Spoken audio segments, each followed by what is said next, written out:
Jens de Valka, vienīgais Latvijas YouTube idiots.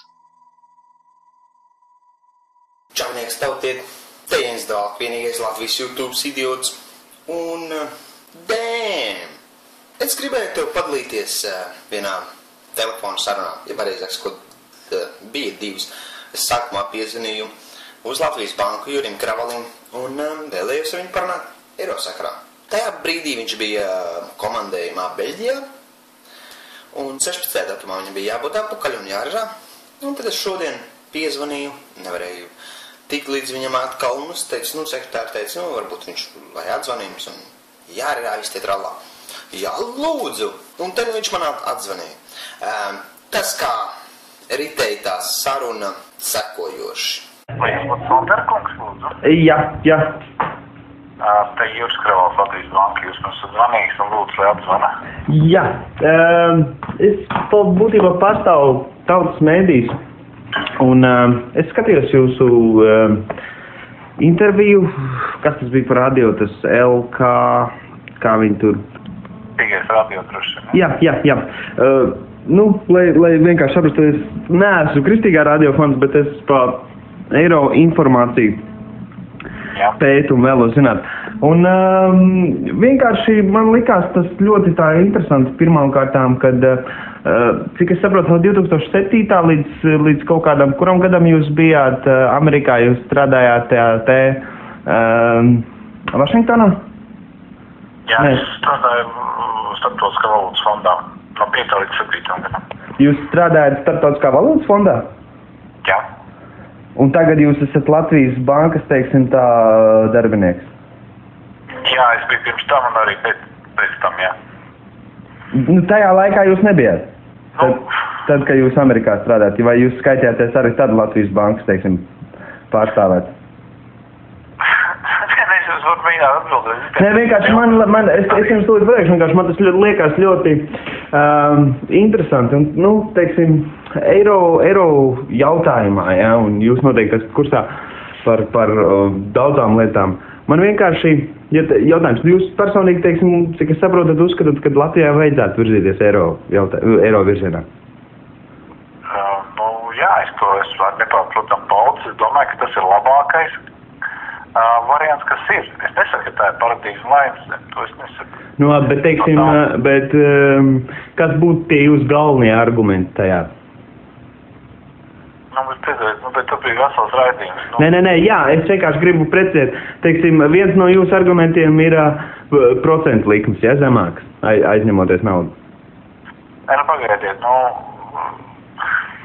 Nē, vienkārši, man jautājums, jūs esat kursā, kad pēc Eiropas centrālās bankas pat datiem vidēji valstis, kuras nav eirozonā, aizņemās pa 30% lētāk? Ziniet, ir mums tāda mājaslapa www.makroekonomika.lv. Daudz jautājumi tur vienkārši atbildot. Tas vienkārši būtu tā produktīvāk. Nē, es vienkārši, tāpēc, kad es cenšos izveidot alternatīvos medijus un skatoties uz to valdības propagandu, ko viņi propagandē, man tas liekas ļoti interesanti. Vēl jautājums, kas man ir... Vai mēs analizējam un piedodiet, mēģinām analizēt arī tādā veidā, kā diemžēl arī alternatīvie to aizmirst izdarīt. Viņi, diemžēl, kur ir ekonomikā vaina, kad ik pa laikam jauc kaut kādus īstermiņa ar ilgtermiņa faktoriem, ir grūtības bišķi palasīt metodoloģiju, ir grūtības paskatīt... Pa metodoloģiju runājot, jā, es esmu ļoti daudz pētījis metodoloģiju, un ko es skatos šeit propagandas ziņā, kad, teiksim, opozīcijai nav dots diezgan daudz vārdu, un tas ir vecs propagandas būtībā mehānisms. Ko es vēl gribētu uzsvērt? Jūs esat kursā, pieņemsim, kad Soros un Rothschilds ir līdzis valūtas spekulāciju tirgos likmes pret eiro. Mēs esam ne tikai par to lietas kursā, mēs esam zinājuši daudz lietas, kuros viņi arī pazaudējuši. Es varu paņemt dažas, daudz pazaudē Latvijā tāda nav. Tas nav konstruktīvi, kā mēs tagad mēģinām. Nē, vienkārši man tas liekas ļoti, redz, jūs strādājat Starptautiskā valūtas fondā, un tad jūs Latvijas bankā strādājat. Un tad es gribētu atgādināt jums kriminālu likumu par noziegumu pret valsti. par publisku aicinājumu likvidēt Latvijas Republikas valstisko neatkarību, lai iekļautu Latviju vienotā valstiskā veidojumā ar kādu citu valstu vai likvidētu citā kārtībā. Es gribu vienkārši jums pateikt, ka laikā, kad tauta paņems Latviju atpakaļ, es domāju, ka jums smagi vajadzētu padomāt, ko jūs sludinat. Tāpēc, ka tas viss izklausās ļoti lieliski, bet es redzu vistiešāko interešu konfliktu, ka jūs strādājat Latvijas bankā, tad Startautiskajā valūtas fondā un atkal Latvijas bankā. Ziniet, es jums ieteiktu tā, ilziet lūdzu Latvijas starptautiskās saistības un pēc tam par to runāt.